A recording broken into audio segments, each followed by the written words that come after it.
Hi, I'm Darren Steele, and this is Think Queerly, a humane thought leadership and personal evolution coaching podcast. Now, on the show and in my writing, I help thought leaders, change makers, and queer creatives become more skillful in their lives and work so that they can enjoy more contentedness, more happiness, and freedom. Now, before I get into today's episode, I want to give you an update about a webinar that I'm going to be holding at the end of this year. And it's going to be a way of looking back at 2021 so that you can be ready to make a positive impact in 2022. And so I'm calling it You're Ready to Make a Positive Impact in 2022, your year in review coaching webinar. So essentially, this is going to be a counterintuitive approach to the usual end of year review. It's going to be live and interactive. I'm going to have a worksheet for you to follow along while we go through this step-by-step process to look back at the most significant highlights, as well as what we might call the pitfalls or the significant challenges, because sometimes it's the challenges that really bring us the insight, tell us what matters most to us, and how we're not living most authentically, right?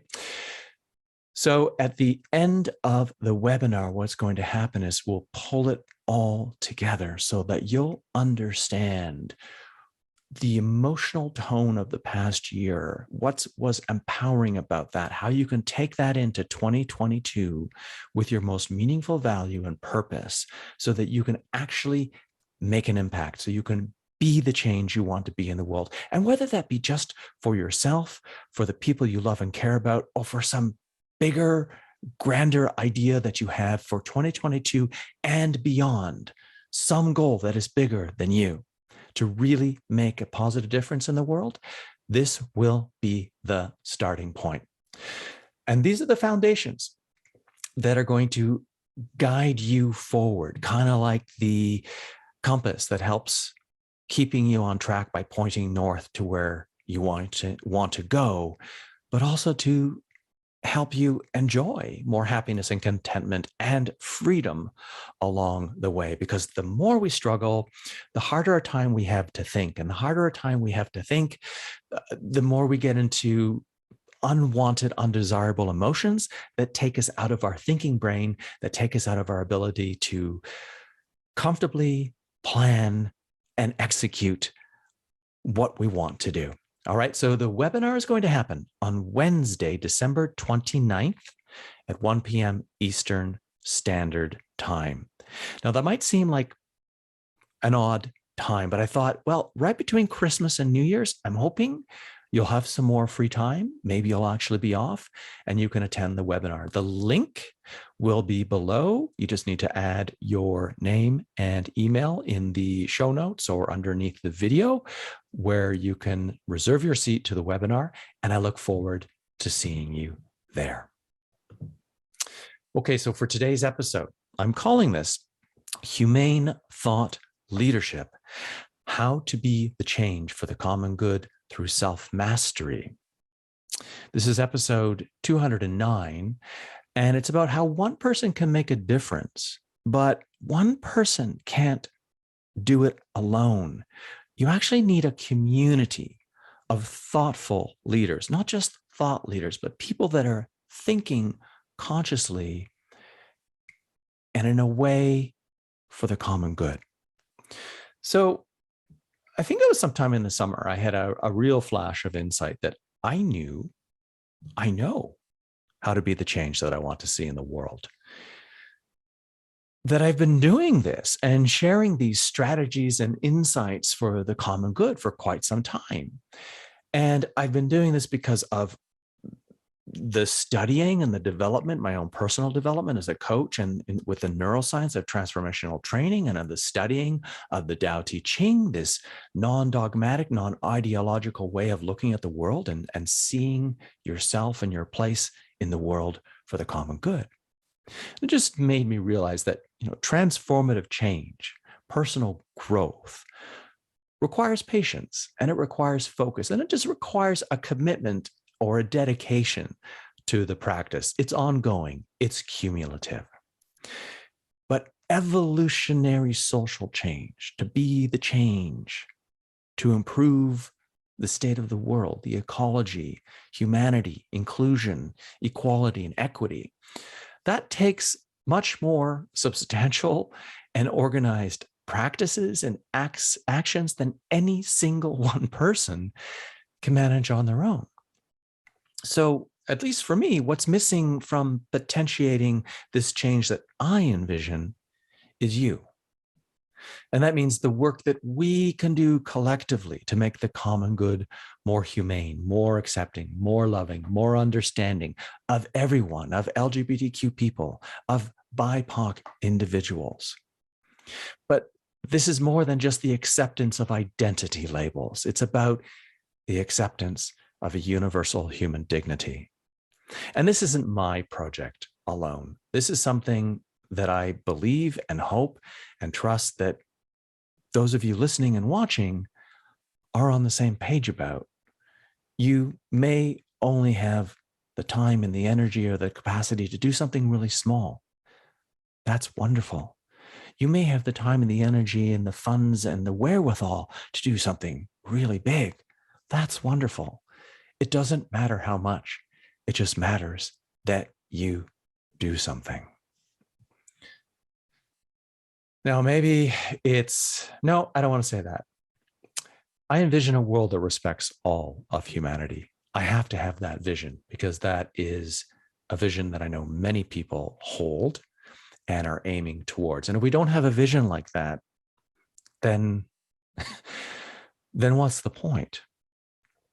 Now, to lead from such a quote unquote noble place in the sense of humility, as if that place already existed, we need to practice and embody values and principles and beliefs that support that universal human dignity, which goes back to being the change you want to see in the world. You have to act, you have to be, you have to embody certain principles such that people see what you're doing, are intrigued, are impressed, are impacted. And you become the leader, not because you're directly leading someone, but because people decide to follow your example for the common good and for universal human dignity. Now, here, I'm not talking about anything spiritual. I'm not talking about anything religious. There's no commandments. There's no set of rules to follow. There's no template. There's no, okay, you got to join my group here and we're going to drink the Kool-Aid. No, I know I'm being ridiculous and facetious, but this is what I call the personal responsibility of cultivating a loving, equitable, and harmonious humanity, one that I believe is both individual and collective, meaning I feel this is important. If you feel this is important, that's two. If more of us feel this is important, then if this creates a domino effect, then more of us recognize that this is an inherent personal and collective responsibility. This is our ultimate equitable endeavor as a species for our survival, whether that be through climate change and protecting the ecology of the planet, or whether that just be not killing ourselves through war and nuclear proliferation. Now, you know, if you've been listening for a while, that I'm calling this path the way of human-heartedness. And it's been inspired by my study of now well over 10 translations of the Tao Te Ching. And I bring in a lot of quotations from the various texts as I'm thinking through the meaning of what these things, of what these various verses of the Tao Te Ching mean, and how I can bring these more into my own vernacular, but as a way of teaching, because it is so often so easy to follow a set of rules or a template to teach something. And this is the challenge I face with human-heartedness. It is not a set of rules. It is a way, a very broad way for how to live mindfully with integrity and to live in harmony with the natural order, with nature, with how things work. And it does so without artificiality, without an oppressive set of rules.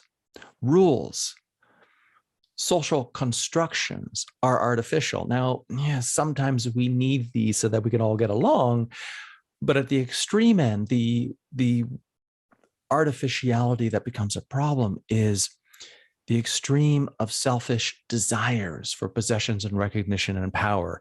Now, there's nothing wrong with having things. There's nothing wrong with having some sense of control over our own lives or being given a position of power, let's say in government or in business. But we have to be very mindful of ourselves in those positions.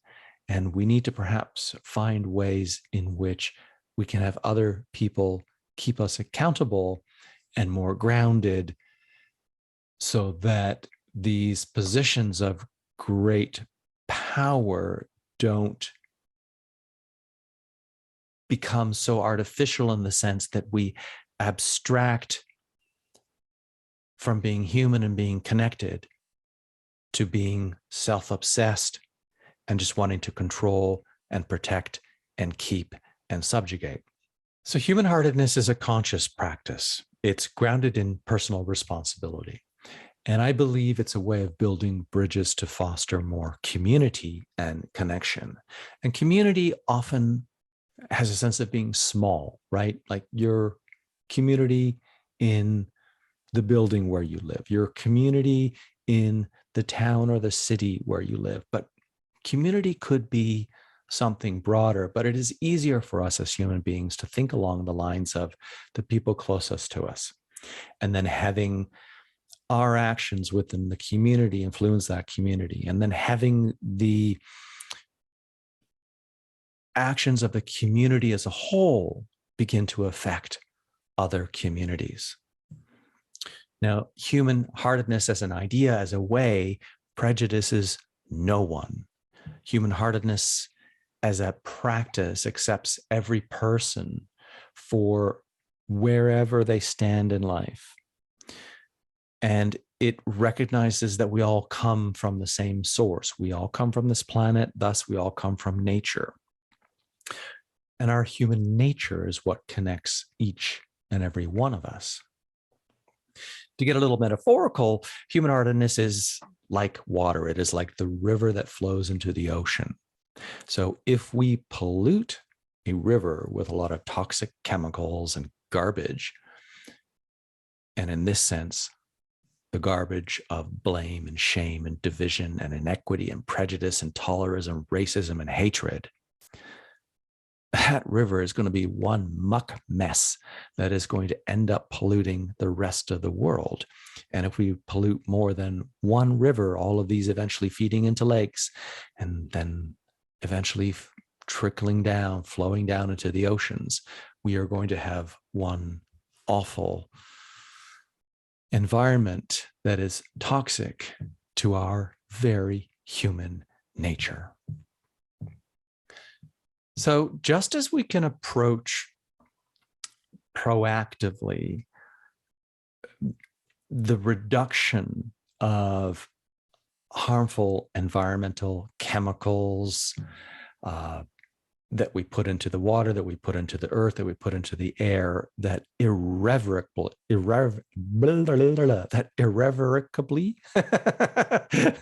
that causes long-term permanent harm to the planet.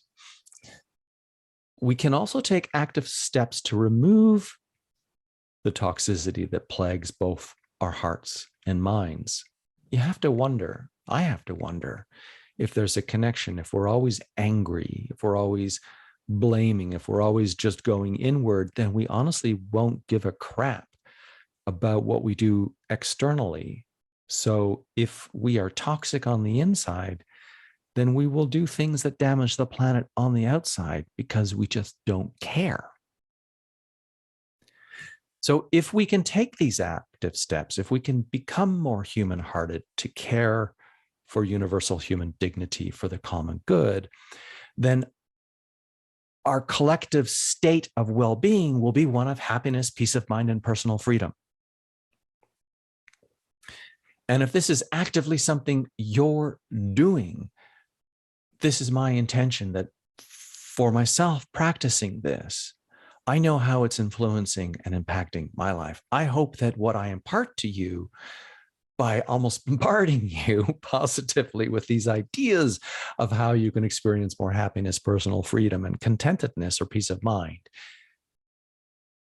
and then offering you the strategies is having an impact on your life. This is like then having fresh, clean rivers flow into the ocean and begin to cleanse the source. Now, this is connected to our purpose. And if you don't know what your purpose is, if it's not clear, if it's not compelling, then how are you going to know what direction to take in life, right? Your purpose is kind of like a map. Your values are like what make the arrow and the compass point to true north. And one of the most well-known expressions from the Tao Te Ching, which is usually incorrectly translated, is this: a journey of 1,000 miles begins beneath the feet. And that means that when you're grounded, when you have a purpose, when you have a mission, when you know what you stand for in life, when you know what you believe in, when you know what you value, when you know what you want to accomplish, then you know what steps to take from where you are now. And you will always be in the present moment where you are. And I know it's like that paradox, right? But to know where to go next, you have to know where you stand now. And life is a journey. You know, if we don't move, if we don't take action, we will stagnate like water in a pond that has been cut off from flowing out or having something flow into it other than the air and the sky, raining down whenever rain comes in. That was awkward the way I said that, sorry. So if you're going to commit to this 1,000-mile journey, if you're going to commit to some big, meaningful, impactful goal to change your life, to change your community, to change the world, you need to know where you're starting from, and you need to have a very clear plan for how to reach your destination. Every single task doesn't need to be worked out, but you're going to need to have it chunked out in enough of a way to know what are your first steps. What's your first smallest step? And of course, there's no guarantee that you're going to get to where you're going. There's no guarantee that you're going to accomplish that goal. You may change your course entirely on purpose or by accident. Certain things may happen in your life that will influence and change your decisions and your direction for better or for worse. But if you're consciously aware of what you stand for, what you value, what you believe in, what's most meaningful to you, you will act with integrity in how you make decisions and how you interact with others along the journey of your life. So think of it this way. When you know what you stand for, you simply have greater prediction and response in life. You're better able to manage your emotions and your choices when things get difficult. Because if you really know where you're heading, why you're going there, and what you need to get there, then an emotional bump, an unwanted situation is just an obstacle. And you see it as an obstacle in the path that is part of the growth, that is part of the experience, that is normal and to be expected. And your integrity is that authentic part of who you are, your true nature. And that's what you rely on for your support, going back to what you stand for, your inner root system that connects you with the change you want to be in the world. So the question I have for you I always check in with myself with this one, is what you stand for making a meaningful difference? Is what you stand for in life making a difference? Now, I guess you could say in some ways, sometimes it might be a privilege to have the capacity to make a difference, but I think we can make a difference whenever we choose to, because it's not the size of the difference that counts, it's the intention. Now, if you don't have a clearly defined and compelling purpose, that's okay. You can make one, you can write one, and don't feel bad if you don't. Because this is not about judgment. This is not about, why haven't you done this yet? Maybe you've never thought of this. Maybe you've been going along in life and you've been doing really wonderful things and having an impact. But if there feels like something's missing, then maybe it's time to really refine and align with what's most meaningful to you and how you can live more of that integrity in your day-to-day. Like I said, everyone can make a difference, no matter how small. It's the intention. What will ground you are your beliefs, your values, your character traits, and that is what acts in solidarity with your purpose, kind of like a GPS or that compass pointing you in the right direction, moving you towards your intended goals.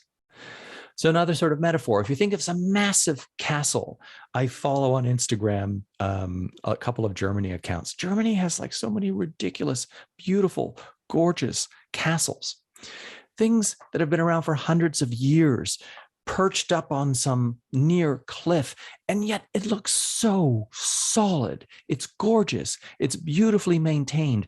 It's made of large, solid blocks of stone. And it looks like no matter what the weather, how bad the wind or the rain or the sleet or the snow, it's going to stand the test of time.